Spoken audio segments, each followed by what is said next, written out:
கடுகு 1 ஸ்பூன், வெந்தயம் 1 ஸ்பூன், கருஞ்சீரகம் 1 ஸ்பூன் போட்டு நல்லா இப்படி வதக்கிக்கோங்க.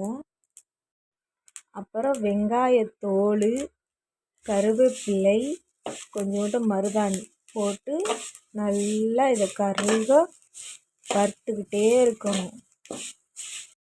டீத்தூள் 2 ஸ்பூன் போடுங்க. நல்லா இந்த மாதிரி வறுத்த உடனே இதை மிக்சியில் எடுத்து பொடி பண்ணிக்கிறணும். 1/2 லிட்ரு தேங்காய் எண்ணெயை ஊற்றிக்கோங்க. நல்லா கொதிக்கணும். அரைச்சி வச்ச இந்த பொடி எல்லாத்தையும் எடுத்து வச்சுக்கோங்க. இந்த எண்ணெயில் இந்த பொடியை மிக்ஸ் பண்ணிக்கோங்க. அந்த பொடியோட 5 கிராம்பு சேர்த்துக்கோங்க. மிக்சியில் சேர்த்து அரைச்சி இந்த எண்ணெயில் நல்லா மிக்ஸ் பண்ணி நல்லா காய்ச்சி கிண்டிக்கிட்டே இருக்கணும். 10-12 செம்பருத்தி பூவை எடுத்து அந்த எண்ணெயில் போட்டு நல்லா காய்ச்சிக்கோங்க.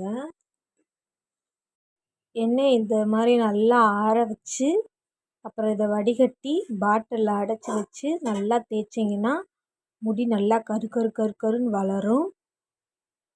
நல்லா திக்காக ஹேர் தின்னாக வரும். நல்லாயிருக்கும். யூஸ் பண்ணி பாருங்கள் ஃப்ரெண்ட்ஸ். எனக்கு இவ்வளோ எண்ணெய் கிடச்சிருக்கு. இதை நல்லா தேய்ச்சிக்கிட்டே வாங்க.